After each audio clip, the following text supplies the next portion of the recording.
গাজায় নির্বিচার গণহত্যায় প্রতিবাদ মুখর বাংলাদেশ। ইসরায়েলি পণ্য বর্জনের ডাক, বিশ্ব নেতাদের নিশ্চুপ ভূমিকার নিন্দা।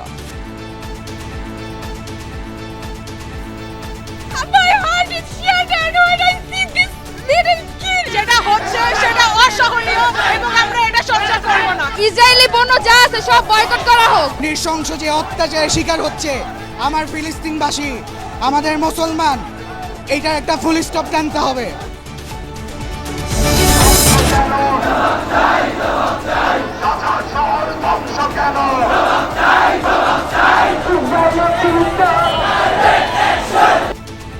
ফিলিস্তিনের প্রতি সংহতি জানিয়ে জেলায় জেলায় বিক্ষোভ। নো ওয়ার্ক নো স্কুল কর্মসূচি থেকে আগ্রাসন বন্ধের দাবি। ইসরায়েলের বিপক্ষে গোটা বিশ্বের মুসলিমকে এক হতে হবে। জাতিসংঘ যেন এই বিষয়ে লক্ষ্য দেয়, যাতে ফিলিস্তিনের আর কোনো মা বোন মৃত্যুবরণ না করে। ইসরায়েল এমন একটি বর্বর রাষ্ট্র, যারা সেখানে খাবার পানি তো ঢুকতেই দিচ্ছে না।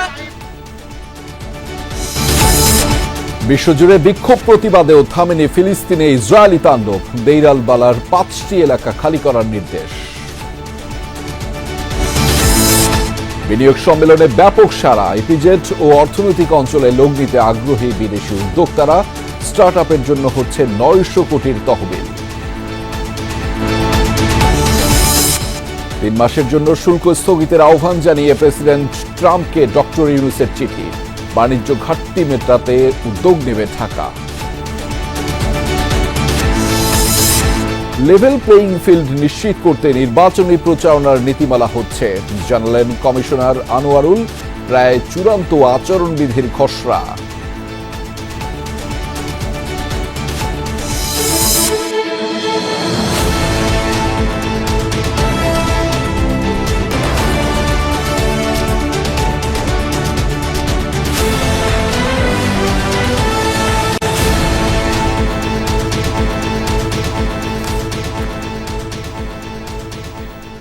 দর্শক, আমন্ত্রণ সন্ধ্যার বাংলাদেশের আয়োজনে আপনাদের সঙ্গে আছি আমি আহমেদ রেজা। এতক্ষণ শিরোনাম দেখছিলেন, এবার জানাচ্ছি বিস্তারিত। গাজায় ইসরায়েলি গণহত্যার প্রতিবাদে মুখর রাজধানী ঢাকা। সকালে শহীদ মিনারে সংহতি সমাবেশ করেন ঢাকা মেডিকেল কলেজের শিক্ষক শিক্ষার্থীরা।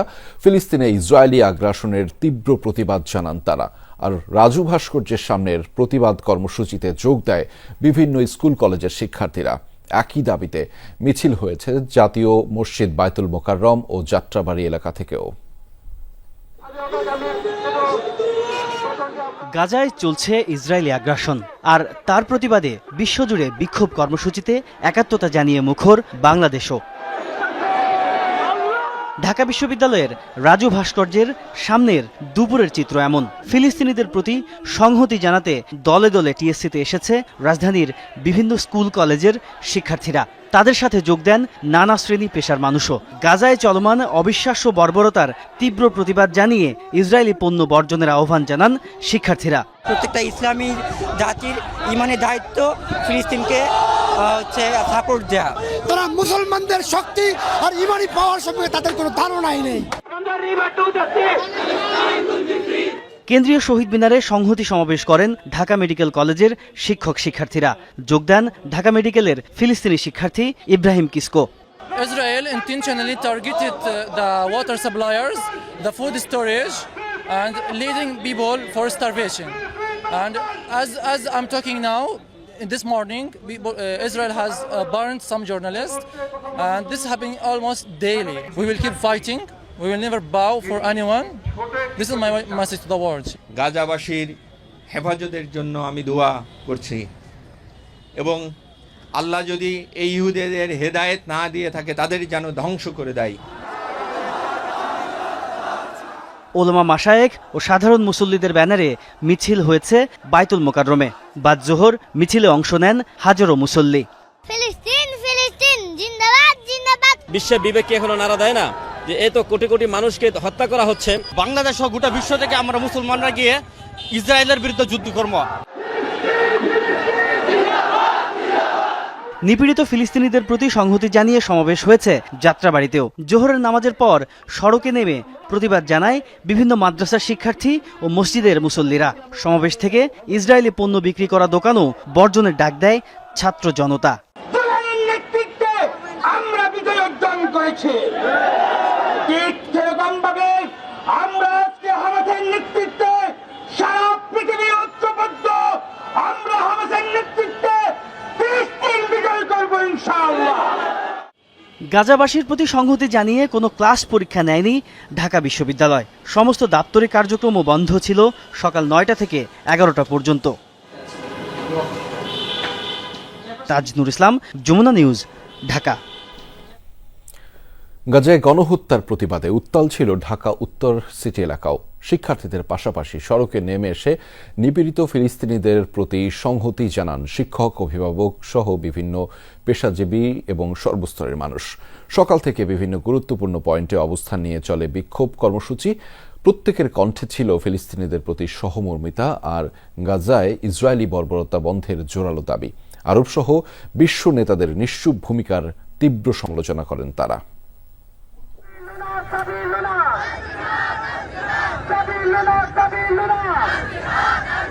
জুলাই আন্দোলনের মতো আবারও এক কাতারে ছাত্র জনতা, তবে এবার নিজেদের জন্য নয়, এক হয়েছেন ফিলিস্তিনিদের মুক্তি আর গাজার গণহত্যা বন্ধের দাবিতে।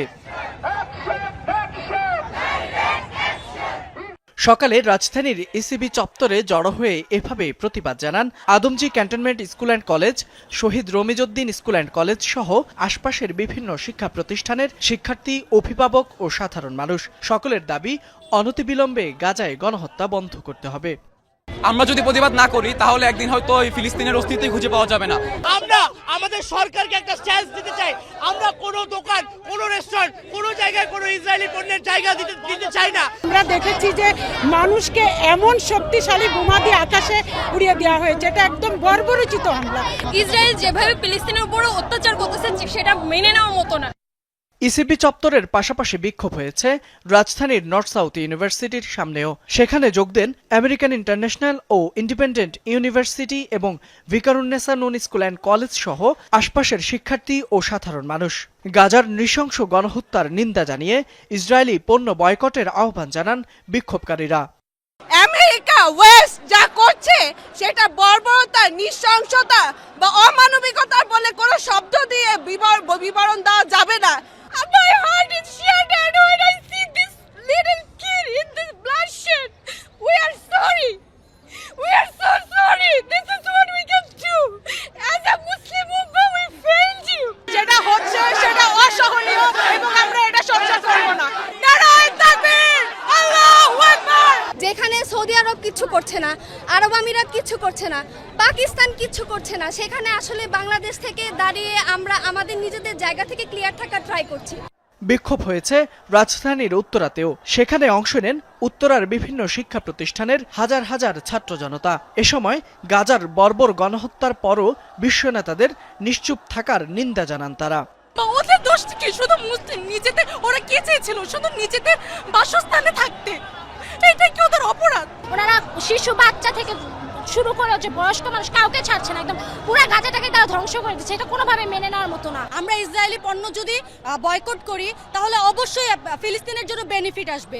রাজধানীর বাড্ডা এলাকায়ও গাজায় বর্বর গণহত্যার প্রতিবাদে বিক্ষোভ করেছে ব্র্যাক ইউনিভার্সিটির শিক্ষার্থীরা। গাজায় ইসরায়েলি গণহত্যা সত্ত্বেও আরব ও বিশ্ব নেতাদের ভূমিকার নিন্দা জানান তারা। এই দেশগুলো নিজেদেরকে মুসলিম প্রধান বলে গর্ববোধ করে, তারা কিভাবে এই জিনিস নিয়ে কথা না বলে? সমস্ত হাসপাতাল উড়িয়ে দেওয়া হয়েছে, সেখানে কোনো বেঁচে থাকার মতো কোনো শ্বাস প্রশ্বাসের অবস্থা নাই। মিরপুর এলাকায় প্রতিবাদ মিছিলে মুখর ছিলেন বাংলাদেশ ইউনিভার্সিটি অব প্রফেশনালস বিইউপির শিক্ষার্থীরা। দাবি জানান দ্রুত বন্ধ করতে হবে গণহত্যা, মুক্ত স্বাধীন রাষ্ট্র দিতে হবে ফিলিস্তিনিদের। বিকেলে বাংলা মোটর এলাকায় বিক্ষোভ করেন ব্যবসায়ী ও আশপাশের এলাকার বিভিন্ন শ্রেণী পেশার মানুষ। ফিলিস্তিনিদের স্বাধীন রাষ্ট্রের স্বীকৃতি ইস্যুতে বিশ্ববাসীকে এক কাতারে দাঁড়ানোর আহ্বান ছিল সবার কণ্ঠে। ফয়সাল মাহমুদ, যমুনা নিউজ, ঢাকা। গাজা উপত্যকায় ইসরায়েলি বাহিনীর চলমান গণহত্যা ও গুরুতর মানবাধিকার লঙ্ঘনের ঘটনায় নিন্দা জানিয়েছে বাংলাদেশ সরকার। সোমবার পররাষ্ট্র মন্ত্রণালয়ের এক বিজ্ঞপ্তিতে এই তথ্য জানানো হয়। বলা হয়েছে, ইসরায়েলি হামলায় নারী ও শিশুসহ বহু ফিলিস্তিনি নিহত হয়েছেন। এই যুদ্ধে গাজায় মানবিক সাহায্য পৌঁছানো বাধাগ্রস্ত হয়েছে। ইসরায়েলকে অবিলম্বে সব ধরনের অভিযান বন্ধ করার আহ্বান জানানো হয় পররাষ্ট্র মন্ত্রণালয় থেকে। এছাড়া জাতিসংঘ সহ আন্তর্জাতিক সম্প্রদায়কে অবিলম্বে নিঃশর্ত যুদ্ধবিরতি কার্যকর করতে বিশেষ গুরুত্ব দেওয়ার কথাও বলা হয়েছে বিজ্ঞপ্তিতে। এছাড়া উল্লেখ করা হয়, চলমান ফিলিস্তিন সমস্যার একটি টেকসই দুই রাষ্ট্রভিত্তিক সমাধান চায় বাংলাদেশ। আন্তর্জাতিক আইন মেনে ফিলিস্তিনিদের শান্তি, মর্যাদা ও ন্যায় বিচারের আকাঙ্ক্ষার ভিত্তিতে শান্তি বাস্তবায়নে সবাইকে সহযোগিতার হাত বাড়ানোর আহ্বানও জানিয়েছে বাংলাদেশ সরকার। দর্শক, দিন জুড়েই আসলে নানা ধরনের বিক্ষোভ কর্মসূচি পালিত হয়েছে। এখনও আসলে শাহবাগে বিক্ষোভ কর্মসূচি পালিত হচ্ছে। আমরা সেই খবরের বিস্তারিত আপনাদেরকে জানাতে চাই এবং সেটি জানাতেই শাহবাগ থেকে আমাদের সাথে যুক্ত রয়েছেন সহকর্মী আরিফুর রহমান সবুজ। তার মাধ্যমে জানাবো সেখানকার সবশেষ পরিস্থিতিগুলো। সবুজ, মার্কিন দূতাবাস অভিমুখে পদযাত্রা শেষ পর্যন্ত ঠিক কতটুকু এগোলো সেটি একটু বিস্তারিত জানাতে চাই এবং একই সাথে জানাবেন সেখানকার এখন কি কার্যক্রম চলছে মূলত। রেজা, মূলত মার্কিন দূতাবাস অভিমুখে যেই মার্চ ফর গাজা কর্মসূচি, সেটি মার্কিন দূতাবাসে যাওয়ার আগেই অর্থাৎ শাহবাগ থেকে সেটি যাত্রা শুরু করেছিল এবং কারওয়ান বাজারে গিয়ে মূলত সেটি পুলিশের বাধার মুখে পড়ে এবং সেখান থেকেই পুলিশের অনুরোধে সেটি আবারও সেখান থেকেই ফিরে আসে এবং শাহবাগে এসে তাদের সেই কর্মসূচি শেষ হয়। এবং এর পাশাপাশি অন্যান্য যে কর্মসূচিগুলো চলছিল, ঢাকা বিশ্ববিদ্যালয়ে সকাল থেকেই কর্মসূচি চলছিল, বিক্ষোভ কর্মসূচি, এবং এর পাশাপাশি ভিসি চত্বরে একটি বিক্ষোভ হচ্ছিল। সব কর্মসূচিগুলোই আসলে সন্ধ্যার পরপরই শেষ হয়ে যায় এবং এর পরে মূলত বিচ্ছিন্নভাবে বিভিন্ন স্কুল কলেজের শিক্ষার্থীরা যারা একজোট হয়ে বিভিন্ন জায়গায় অর্থাৎ ঢাকা বিশ্ববিদ্যালয়ের কর্মসূচি সহ বিভিন্ন কর্মসূচিতে যোগ দিয়েছিলেন, তারা বিচ্ছিন্নভাবে বিক্ষোভ প্রদর্শন করতে করতেই আবার ফিরে গিয়েছেন। কিছুক্ষণ আগে এখানে স্কুল কলেজের শিক্ষার্থীরাই কোনো ব্যানার ছাড়াই, সুনির্দিষ্ট কোনো আসলে ব্যানার নেই, তারা এখানে বিক্ষোভ করছিলেন। সেখানে নেতানিয়াহু সহ বিশ্ব নেতারা, বিশেষ করে ইসরায়েলের যাদেরকে সহযোগী ধরা হয় সেই দেশগুলোর নেতাদের কুশপুত্তলিকা দাহ করা হয় এবং তারা বলছেন যে এই যে নৃশংসভাবে যে বর্বরতা চালানো হচ্ছে ফিলিস্তিনে, সেটি অবিলম্বেই বন্ধ করা হোক এবং এটার জন্য সংশ্লিষ্ট বিশেষ করে জাতিসংঘ বিশেষ ভূমিকা পালন করতে পারে। জাতিসংঘ যেন সেই ভূমিকাটি রাখে এবং বাংলাদেশের অন্তর্বর্তীকালীন সরকারও যেন জনমত গঠনে সহায়তা করে, সেই দাবিটি জানিয়েছেন এসব কর্মসূচি থেকে। রেজা, সেই খবরে আপনার মাধ্যমে জানছিলাম। ধন্যবাদ সবুজ আমাদের সাথে যুক্ত হওয়ার জন্য। গাজায় ইসরায়েলি আগ্রাসনের প্রতিবাদে দেশ জুড়ে পালিত হচ্ছে নো ওয়ার্ক নো স্কুল কর্মসূচি। বিভিন্ন জেলায় সমাবেশে যোগ দেন সর্বস্তরের মানুষ। সকলের একটাই দাবি, ইসরায়েলি আগ্রাসন বন্ধ হোক এখনই, গড়ে উঠুক স্বাধীন ফিলিস্তিন।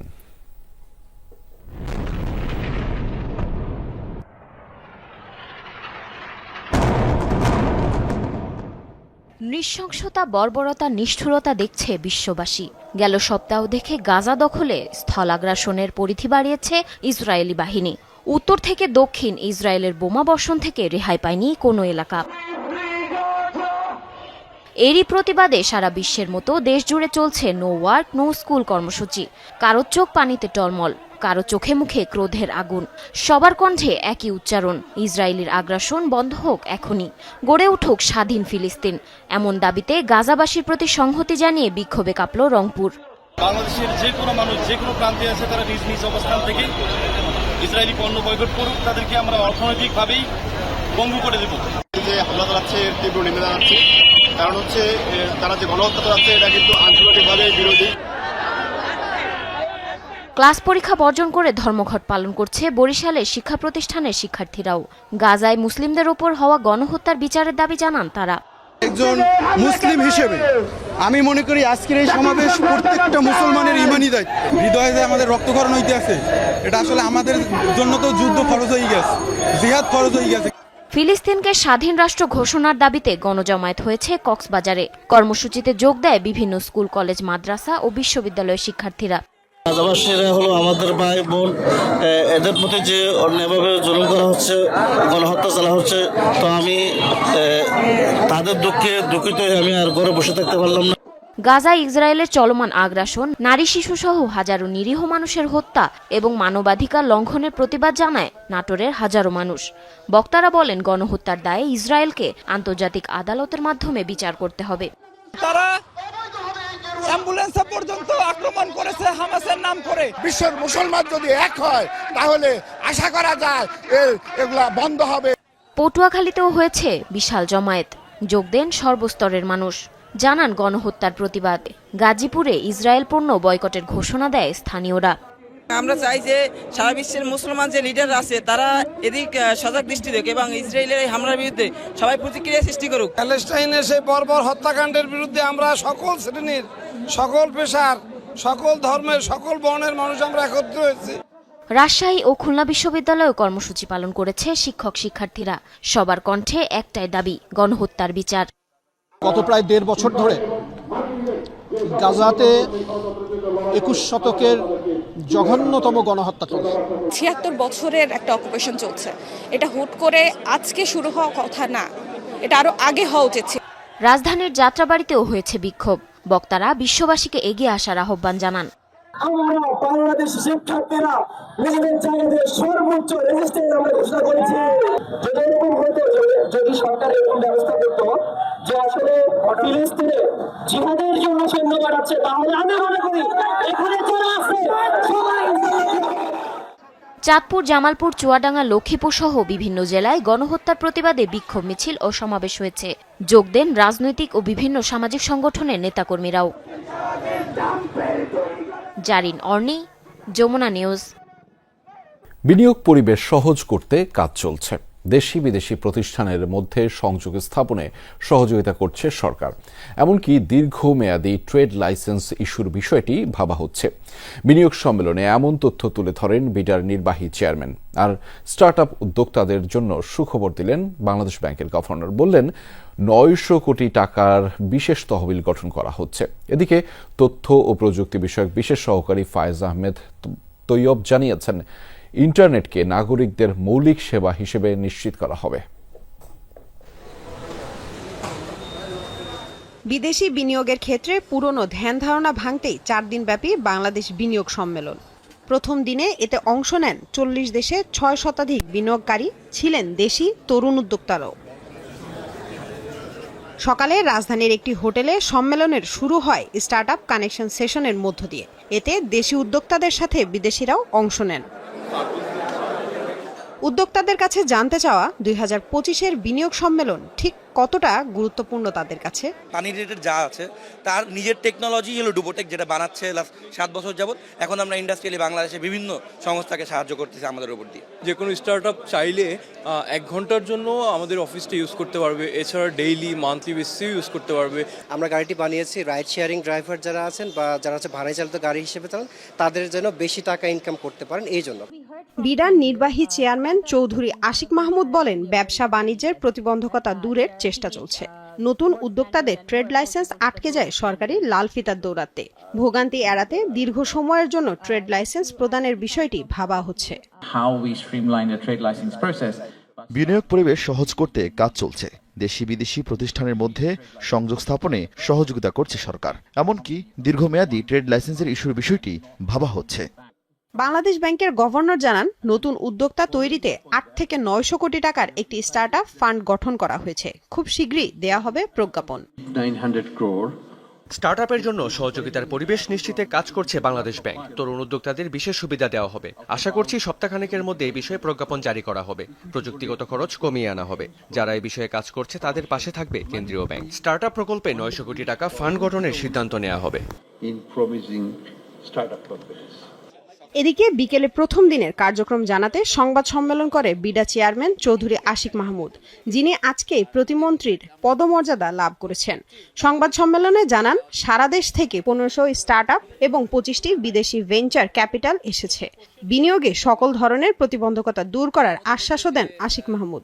স্টার্টআপ কমিটির জন্য তারা যে চ্যালেঞ্জগুলো অনেক দিন ধরে ফেস করে আসছেন, যেই কারণে বাংলাদেশের স্টার্টআপ কমিউনিটি যত বড় হওয়া উচিত ছিল তত বড় এতদিনে হয়নি, সেই রেড টেপগুলো আমরা সরকার থেকে রিমুভ করার চেষ্টা করছি এবং সেই রিমুভালটা আমরা একসাথে করার চেষ্টা করছি। এ সময় তথ্য ও প্রযুক্তি বিষয়ক বিশেষ সহকারী ফায়েজ আহমেদ তৈয়ব বলেন, ইন্টারনেটের দাম কমিয়ে আনার কাজ চলছে। বলেন, সাইবার সিকিউরিটি অ্যাক্ট সংশোধনও করা হবে। একই সাথে ইন্টারনেটকে নাগরিকদের মৌলিক সেবা হিসেবে নিশ্চিত করা হবে।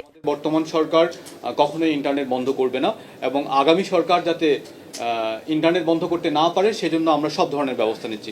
এই ব্যবস্থাগুলোর মধ্যে 4টা আমরা উল্লেখ করেছি। একটা হচ্ছে যে আমরা এই সপ্তাহে বা আগামী সপ্তাহে যে আমরা সাইবার সেফটি অর্ডিন্যান্সটা পাস করব, সেখানে আমরা ইন্টারনেটকে নাগরিক অধিকার হিসেবে স্বীকৃতি দিয়েছি। আগামী বুধবার ইনভেস্টমেন্ট সামিট উদ্বোধন করবেন প্রধান উপদেষ্টা ডক্টর মোহাম্মদ ইউনূস। লামিয়া তিথি, যমুনা নিউজ, ঢাকা। 3 মাসের জন্য বাড়তি শুল্ক আরোপ স্থগিত চেয়ে মার্কিন প্রেসিডেন্ট ডোনাল্ড ট্রাম্পের কাছে চিঠি পাঠিয়েছেন প্রধান উপদেষ্টা ডক্টর মোহাম্মদ ইউনূস। পাশাপাশি শুল্ক পুনর্বিবেচনারও আহ্বান জানিয়েছেন তিনি। চিঠিতে বলা হয়, বাংলাদেশে মার্কিন রফতানি বৃদ্ধিতে এরই মধ্যে কাজ শুরু করেছে অন্তর্বর্তী সরকার। চুক্তি হয়েছে এলএনজি আমদানিরও।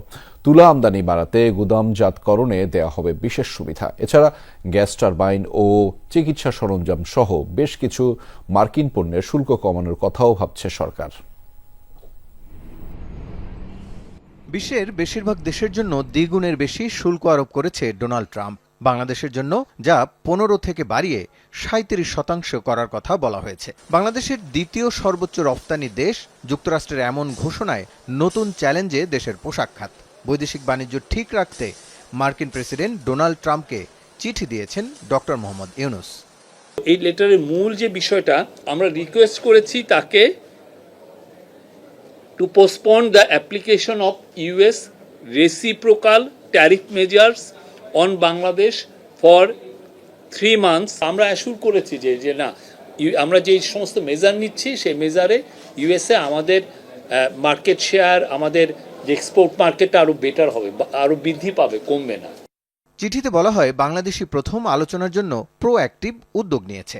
এরই মধ্যে মার্কিন রপ্তানি বৃদ্ধিতে আলোচনার জন্য উচ্চ প্রতিনিধি দল ওয়াশিংটনে পৌঁছেছে। বাণিজ্য ঘাটতি কমাতে তুলা, গম, ভুট্টা, সয়াবিন আমদানি বাড়াতে উদ্যোগ নেওয়া হচ্ছে। পাশাপাশি আমেরিকান কৃষি পণ্যের শুল্ক শূন্যে নামানোর কথাও বলা হয়েছে। মার্কিন পণ্য আমদানি বাড়াতে অশুল্ক বাধা দূর করার প্রতিশ্রুতিও দেওয়া হয়েছে চিঠিতে। বলা হয়, পরবর্তী 3 মাসের মধ্যে এই পদক্ষেপগুলো বাস্তবায়ন করা হবে। তাই ঘোষিত শুল্ক 3 মাসের জন্য স্থগিতের আহ্বান জানানো হয়েছে। ব্যবসায়ী নেতারা বলছেন, চিঠির পাশাপাশি শুল্কারোপ ঠেকাতে আলোচনা চালিয়ে যেতে হবে। সেই সাথে বিশেষ টাস্কফোর্স গঠন করার কথাও বলেন তারা। দুপুরে যুক্তরাষ্ট্রের শুল্কারোপ বিষয়ে সংবাদ সম্মেলনে এসব পরামর্শ দিয়েছে আন্তর্জাতিক বাণিজ্য সংস্থা আইসিসি। $2 বিলিয়ন উপরে যে 37% এক্সট্রা ডিউটি দিতে হবে, যেটা $750 মিলিয়ন, এই $750 মিলিয়ন আমেরিকান গভর্নমেন্টকে দিতে হবে। এখন প্রশ্ন হচ্ছে, এই $750 মিলিয়ন কে দিবে? বাণিজ্য মন্ত্রণালয়ের অধীনে রপ্তানিকারক, আমদানিকারক, রপ্তানি উন্নয়ন ব্যুরো এবং কাস্টম কর্মকর্তাদের নিয়ে একটি টাস্কফোর্স গঠন করা আমার মনে হয় সময়ের দাবি। এই টিম বাংলাদেশ আমেরিকা বাণিজ্যের প্রবণতা পর্যবেক্ষণ করবে এবং বাণিজ্য ঘাটতি কমানোর উপায় খুঁজবে। এর আগে ব্যবসায়ী ও বিশেষজ্ঞদের সাথে বৈঠক করেন প্রধান উপদেষ্টা। সে আলোকে মার্কিন প্রেসিডেন্ট ও প্রশাসনকে 2টি চিঠি দেওয়ার সিদ্ধান্ত নেয় সরকার। রাসেল আহমেদ, যমুনা নিউজ, ঢাকা। ফিলিস্তিনের গাজায় ইসরায়েলি আগ্রাসন ও ভারতের পার্লামেন্টে ওয়াকফ সংশোধনী বিল প্রস্তাবের বিরুদ্ধে রাজধানীতে বিক্ষোভ মিছিল করেছে জাতীয় নাগরিক পার্টি এনসিপি। সোমবার বিকেল 4টায় মিছিলটি শাহবাগের জাতীয় জাদুঘরের সামনে থেকে শুরু হয়ে বাংলা মোটরের দলের কেন্দ্রীয় কার্যালয়ের সামনে গিয়ে শেষ হয়। এর আগে বিক্ষোভ মিছিলে যোগ দিতে শাহবাগে জড়ো হন এনসিপির নেতাকর্মীরা। নেতারা বলেন, সারা পৃথিবীর মানবতাবাদী মানুষ ফিলিস্তিনের পক্ষে, গাজার পক্ষে। ভারতেও মুসলমানদের অধিকার হরণের জন্য তৎপরতা চলছে বলে অভিযোগ করেন তারা। এনসিপি নেতারা বলেন, তারা সব সময় বিপন্ন মানবতার জন্য নির্যাতিত মানুষের পাশে দাঁড়াতে চান। এনসিপি সব সময় মজলুমের পক্ষে দাঁড়াবে বলেও মন্তব্য করেন দলটির নেতারা। মা বাবারা তাদের বাচ্চা দাফন করছে হাত ছাড়া, পা ছাড়া, মাথা ছাড়া। এর থেকে বিভৎস, এর থেকে নৃশংস এই 2025 সালে এরকম একটা উন্নত বিশ্বে আর কি হতে পারে? আমি পশ্চিমা বিশ্বকে বলতে চাই, আপনাদের নারী অধিকার কোথায়? আপনাদের শিশু অধিকার কোথায়? আপনাদের মানবতা কোথায়? বাংলাদেশ রাষ্ট্রের হয়ে, বাংলাদেশ রাষ্ট্রের সামর্থ্য আছে, সেই সামর্থ্যের সর্বোচ্চটুকু দিয়ে আন্তর্জাতিক পর্যায়ে প্যালেস্টাইন রাষ্ট্রের পক্ষে তাদের ভয়েস, বাংলাদেশের ভয়েস অবশ্যই উঁচু করে তুলে ধরতে হবে। অবিলম্বে গাজায় নারী শিশু হত্যা সহ ন্যাক্কারজনক হামলা বন্ধ করতে হবে, তা না হলে বিশ্ব মুসলিম গাজার দিকে মার্চ করতে বাধ্য হবে বলে হুঁশিয়ারি দিয়েছেন বাংলাদেশ জামায়াতে ইসলামীর নেতারা। সোমবার রাজধানীতে এক বিক্ষোভ মিছিল শেষে এসব কথা বলেছেন ঢাকা মহানগর উত্তর জামায়াতে ইসলামীর secretary general doctor Rezaul Karim. তিনি বলেন, পৃথিবীর কাছে ইসরায়েলের কার্যক্রম আইয়ামে জাহেলিয়াতের বর্বর যুগের ইতিহাসকে হার মানিয়েছে। ইসরায়েল গণহত্যা পরিচালনার মাধ্যমে পৃথিবীর মানচিত্রে সন্ত্রাসী রাষ্ট্র হিসেবে পরিণত হয়েছে। এছাড়াও তরুণ যুবকদের প্রতি আহ্বান জানিয়ে ছাত্র শিবিরের সাবেক এই কেন্দ্রীয় সভাপতি বলেন, জ্ঞান বিজ্ঞান ও প্রযুক্তি বিষয়ে দক্ষ হয়ে তৈরি হওয়ার মাধ্যমে ইসরায়েলকে বয়কট করে গাজাবাসীর পাশে দাঁড়াতে হবে। সন্ত্রাসী ইসরায়েলের কালো থাবা থেকে তাদের মুক্ত করতে জ্ঞান বিজ্ঞান ও দক্ষতার মাধ্যমে চূড়ান্ত লড়াই চালিয়ে যেতে হবে। বিক্ষোভ মিছিলে জামায়াতে ইসলামের বিভিন্ন স্তরের নেতাকর্মীরা অংশ নেন।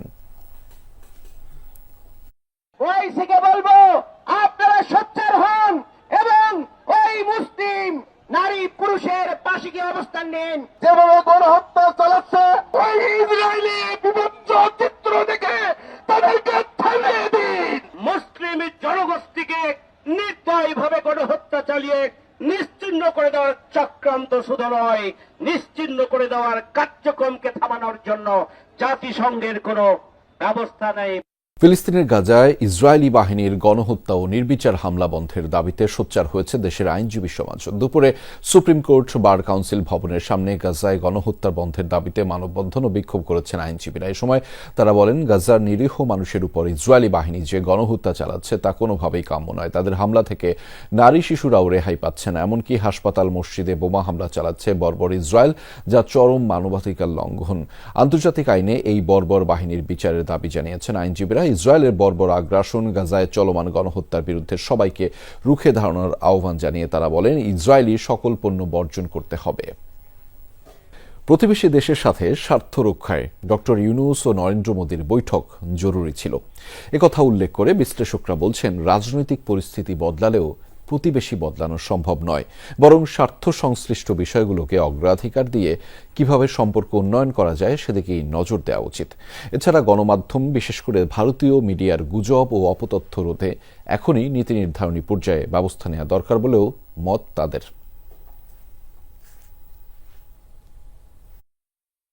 বিমস্টেক সম্মেলনের সাইডলাইনে বহুল কাঙ্ক্ষিত অন্তর্বর্তী সরকারের প্রধান উপদেষ্টা ডক্টর মোহাম্মদ ইউনূসের সাথে ভারতের প্রধানমন্ত্রী নরেন্দ্র মোদীর প্রথম দ্বিপাক্ষিক বৈঠক। আলোচনা হয় শেখ হাসিনাকে ফেরত পাঠানো, সীমান্তে হত্যা বন্ধ, গঙ্গার পানি চুক্তির নবায়ন ও তিস্তা চুক্তি নিয়ে। ভারত বাংলাদেশের সংখ্যালঘুদের নিরাপত্তা নিয়ে উদ্বেগ প্রকাশ করেছে। ঢাকা দিল্লির সম্পর্ক খারাপ হয় এমন বক্তব্য পরিহার করার আহ্বানও জানানো হয়েছে দেশটির পক্ষ থেকে। শীর্ষ পর্যায়ের এই বৈঠক নিয়ে আন্তর্জাতিক সম্পর্ক বিশ্লেষকরা মনে করেন, দুই দেশই স্বার্থ সংশ্লিষ্ট বিষয়গুলোকে অগ্রাধিকার দিয়েছে। ভারত চাচ্ছে বাংলাদেশের নির্বাচন নিয়ে তারা কথা বলেছে, সংখ্যালঘুদের বিষয়ে তারা কথা বলেছে। এই দুইটা ইস্যু কিন্তু পিওরলি বাংলাদেশের ইন্টারনাল ইস্যু। এটা কিন্তু ভারতের সঙ্গে বাংলাদেশের কোনো দ্বিপক্ষীয় ব্যাপার না। বাংলাদেশের নির্বাচন হবে কি হবে না বা কবে হবে, বাংলাদেশের গণতান্ত্রিক প্রক্রিয়া কি হবে, এইটা বাংলাদেশের পলিটিক্যাল পার্টি এবং বাংলাদেশের জনগণ ঠিক করবে। ট্রাম্প কার্ড এখন তারা দুইটাই ব্যবহার করে, একটা হলো যে নির্বাচিত সরকার নাই, আর একটা হলো মাইনরিটি। সো এই দুইটার একটাও কিন্তু ভারতের উদ্বিগ্ন অথবা ইনভলভ হওয়ার মতো কোনো বিষয় না। বৈঠকের গুরুত্ব অপরিসীম উল্লেখ করে ভারতীয় গণমাধ্যমের উস্কানি বন্ধে নীতি নির্ধারণী পর্যায়ে পদক্ষেপের তাগিদ দেন বিশ্লেষকরা। নরেন্দ্র মোদী যে ডিসইনফরমেশনের কথা বলেছে বা যে ধরনের বক্তব্যে দুই দেশের মধ্যে সম্পর্ক খারাপ হতে পারে সেগুলি পরিহার করার কথা বলেছেন। তবে আমার ধারণা যেটা, যে এই বক্তব্যটা ভারতীয় মিডিয়ার ক্ষেত্রে বা ভারতীয় রাজনীতিবিদদের উপরে বেশি খাটে বাংলাদেশের তুলনায়। বাংলাদেশের সংখ্যালঘু নির্যাতন, যারা সংখ্যালঘু তারা বাংলাদেশের নাগরিক। বাংলাদেশের নাগরিকদের দায়িত্ব বাংলাদেশের মানুষের, বাংলাদেশের সরকারের। এটা কমপ্লিটলি ইন্টারনাল বিষয়। এখন পার্শ্ববর্তী দেশ হিসেবে তারা যে এই বিষয়ে অতিরিক্ত কনসার্ন দেখাচ্ছে বা কথা বলছে, সেটা আসলে একটা ডিপ্লোম্যাটিক নরম ভঙ্গ করা। ভারতের মিডিয়া যে কথাগুলো বলছে এগুলো কিন্তু শুধু মিডিয়ার কথা না, সরকারি লেভেল থেকে হয়তো অনেক কথা তারা বলছে না, যেটা তারা মিডিয়াকে দিয়ে বলাচ্ছে। মিডিয়া আগে সেই কথাগুলোকে তারা রেডি করছে, যাতে করে ভারত সরকার পরবর্তীতে সেগুলো নিয়ে আলাপ তুলতে পারে। রাজনৈতিক পরিস্থিতি বদলালেও প্রতিবেশী বদলানো যায় না, এই বাস্তবতা মনে করিয়ে দিয়ে বিশ্লেষকরা বলছেন, সম্পর্ক কিভাবে আস্থা ও মর্যাদার ভিত্তিতে করা যায় সেদিকেই গুরুত্ব দেওয়া জরুরি। বাংলাদেশের সার্বভৌমত্বকে অটুট রেখে এবং একটা সমতার ভিত্তিতে সম্পর্ক। আহমেদ রেজা, যমুনা নিউজ, ঢাকা। আইনের সর্বোচ্চ কঠোরতা নিশ্চিত করা যায় এমনভাবে রাজনৈতিক দল এবং প্রার্থীদের আচরণ বিধিমালা করা হচ্ছে বলে জানিয়েছেন নির্বাচন কমিশনার আনোয়ারুল ইসলাম সরকার। বলেন, লেভেল প্লেয়িং ফিল্ড নিশ্চিতে প্রচারণায় সব প্রার্থীর সমান সুযোগ দেওয়ার ব্যবস্থা সংযুক্ত রাখা হচ্ছে। কমিশন সভা শেষে তিনি জানিয়েছেন, সীমানা নির্ধারণ নিয়ে আইন সংশোধনের অনুমোদন না হলে বিদ্যমান সীমানাতেই নির্বাচন হবে। ধরাবাঁধা নিয়ম থাকলেও আইনের তোয়াক্কা না করে হরহামেশাই নির্বাচনী প্রচারণা চালান প্রার্থীরা। জরিমানা করেও ঠেকানো যায় না আচরণবিধি লঙ্ঘন। তাই রাজনৈতিক দল এবং প্রার্থীদের লাগাম টেনে ধরতে জাতীয় সংসদ নির্বাচনে রাজনৈতিক দল ও প্রার্থীদের আচরণবিধিতে আনা হচ্ছে সংশোধন। সোমবার নির্বাচন কমিশনার আনোয়ারুল ইসলাম সরকারের সভাপতিত্বে সীমানা পুনর্নির্ধারণ, রাজনৈতিক দলের নিবন্ধন, ভোট কেন্দ্র স্থাপন এবং স্থানীয় সরকারের নির্বাচন নিয়ে কমিশন সভা অনুষ্ঠিত হয়।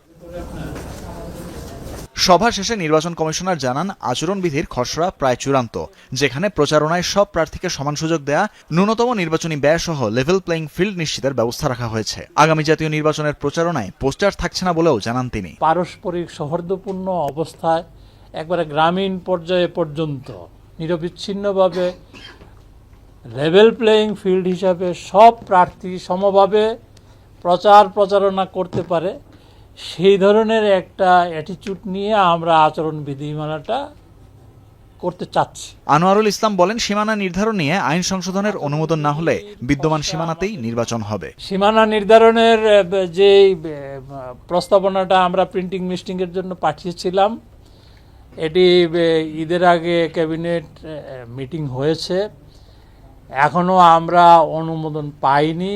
অনুমোদন পেলে পরেই আমরা এই ডিলিমিটেশনের কাজটা করব। আর যদি অনুমোদন না হয় তাহলে আপনার বিদ্যমান যে আসন বিন্যাস রয়েছে সেই আসনের ভিত্তিতে নির্বাচন অনুষ্ঠিত হবে। ইসি আনোয়ারুল বলেন, দলের সংখ্যা ও তাদের চাহিদা এবং আবেদনের উপর নির্ভর করবে নিবন্ধন নিয়ে ইসির সিদ্ধান্ত। আইনি জটিলতা থাকায় রাষ্ট্র সংস্কার আন্দোলন বাদে অন্য রাজনৈতিক দলগুলোর নিবন্ধন নিয়ে বাধা নেই বলেও জানান তিনি। যাদের প্রয়োজন নিবন্ধনের, আমরাও প্রস্তুত আছি যে নিবন্ধন দিব। যারা নিবন্ধন চাবেন তারা যদি আবেদন করেন তাহলে আমরা দিতে পারব। তানফির মৌসুম, যমুনা নিউজ, ঢাকা। পহেলা বৈশাখে পান্তার সাথে ইলিশ না খেয়ে পোড়া মরিচ ও ভর্তা খাওয়া ভালো বলে মন্তব্য করেছেন মৎস্য ও প্রাণী সম্পদ উপদেষ্টা। জানিয়েছেন, ইলিশ বৈশাখের সংস্কৃতি নয়। এ সময় ইলিশ খাওয়ার মানে নিষিদ্ধ জাটকা খাওয়াও বলেও উল্লেখ করেন তিনি, যা আসলে আইনের লঙ্ঘন বলেও মনে করেন উপদেষ্টা।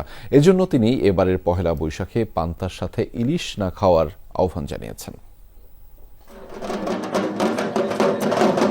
পহেলা বৈশাখ সব ধর্মবর্ণের সম্মিলনে দিনে দিনে হয়েছে বাঙালির এক সর্বজনীন উৎসব।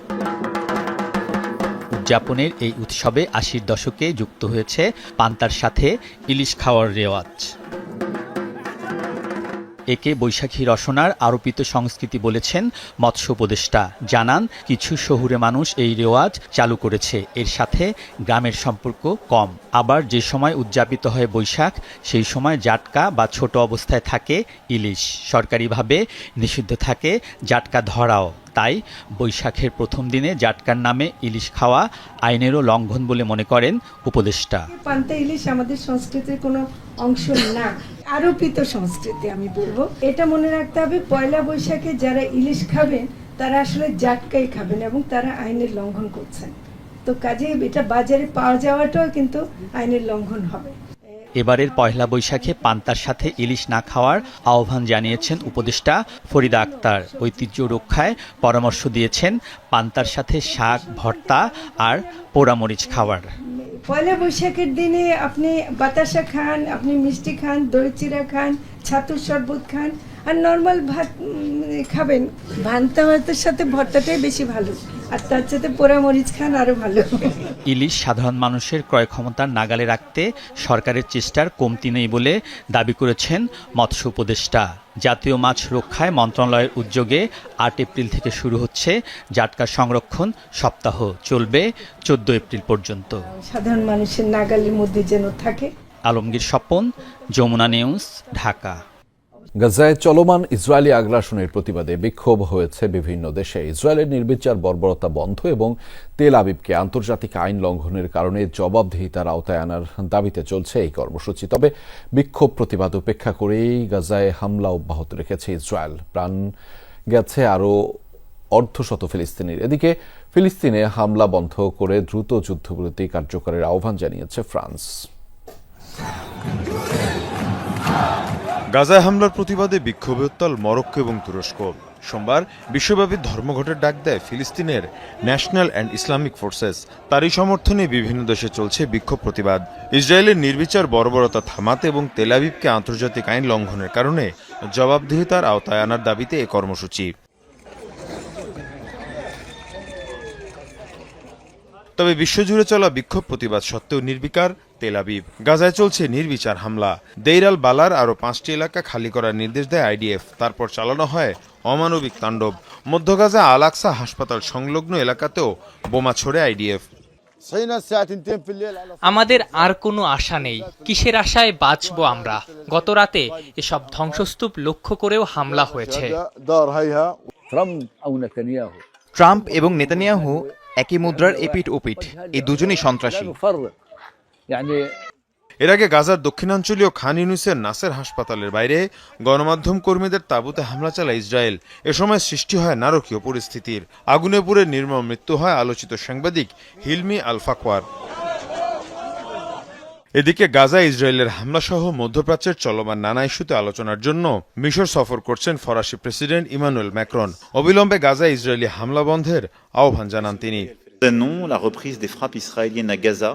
যুদ্ধবিরতি ভেঙে এভাবে হামলা কোনোভাবেই কাম্য নয়। গাজায় অবিলম্বে যুদ্ধবিরতি কার্যকর করতে হবে। যে কোনো মূল্যে সেখানে হামলা বন্ধ করতে হবে। এর পাশাপাশি হামাসকেও জিম্মিদের মুক্তি দিতে হবে। এদিকে গাজায় ইসরায়েলের হামলায় রেড ক্রিসেন্টের 15 সদস্যের মৃত্যুর ঘটনায় সুষ্ঠু তদন্তের দাবি জানিয়েছে স্বেচ্ছাসেবী সংগঠনটি। গেল মাসে রাফা ইসরায়েলি সেনাদের গুলিতে নিহত হন তারা। মীর মুশফিকা হাসান, যমুনা নিউজ। গাজায় গণহত্যার প্রতিবাদে শুক্রবার দেশব্যাপী বিভিন্ন সংগঠনের প্রতিবাদ কর্মসূচি থাকায় একদিন পিছিয়ে 12 এপ্রিল হবে সবার আগে বাংলাদেশের স্বাধীনতা কনসার্ট। এ সংক্রান্ত অনুমতি নিতে দুপুরে ঢাকা মহানগর পুলিশ কমিশনারের কার্যালয়ে যান সবার আগে বাংলাদেশ ফাউন্ডেশনের আহ্বায়ক বিএনপি নেতা শহীদ উদ্দিন চৌধুরী অ্যানি। পরে তিনি জানান, ফিলিস্তিনের উপর ইসরায়েলি আগ্রাসনের বিরুদ্ধে ধর্মপ্রাণ মুসলমানদের সাথে শুক্রবার তারাও সামিল হবেন। সেজন্য ঢাকা, চট্টগ্রাম, খুলনা ও বগুড়ায় পূর্ব নির্ধারিত কনসার্টটি শনিবার অনুষ্ঠিত হবে। জামালপুরের বকশীগঞ্জ উপজেলা নির্বাহী কর্মকর্তা মাসুদ রানার বিরুদ্ধে চাঁদাবাজির মামলা করেছেন এক ভুক্তভোগী। আসামি করা হয়েছে শেরপুরের নালিতাবাড়ী উপজেলার নির্বাহী কর্মকর্তা ফারজানা আক্তার ববি এবং সহকারী কমিশনার আনিসুর রহমানকেও। দুপুরে শেরপুরের CR আমলি আদালতে মোহাম্মদ গোলাপ হোসেন নামে এক ব্যক্তি মামলাটি করেন। মামলায় বলা হয়, গেল বছরের 13 জুন নিলাম বিজ্ঞপ্তির মাধ্যমে 25,000 ঘনফুট বালু ক্রয় করেন গোলাপ। এরপর থেকেই ক্রয়কৃত বালু বুঝিয়ে দিতে নানা অজুহাত দেখান তৎকালীন ইউএনও মাসুদ রানা। ভুক্তভোগীর কাছে 6 লাখ টাকাও দাবি করেন তিনি। পরবর্তীতে মাসুদ রানা জামালপুরে বদলি হয়ে গেলে বর্তমান নালিতাবাড়ী উপজেলা কর্মকর্তা ফারজানা আক্তার ববি ও সহকারী ভূমি কমিশনার আনিসুর রহমান গোলাপ হোসেনকে বালু বুঝিয়ে না দিয়ে অন্য জায়গায় বিক্রি করে দেন।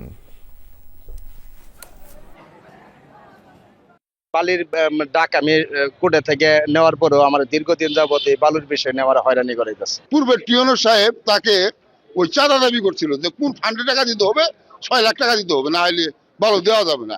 এইভাবে ঘোরাঘুরি করে কিনতে সে আবার দরখাস্ত দিচ্ছে ম্যাজিস্ট্রেট সাহেবের কোর্টে, উনি রিমান্ডার দিচ্ছে, এরপর আমাকে দিয়ে রাস্তা করাইছে, কিন্তু বালু দেয় নাই।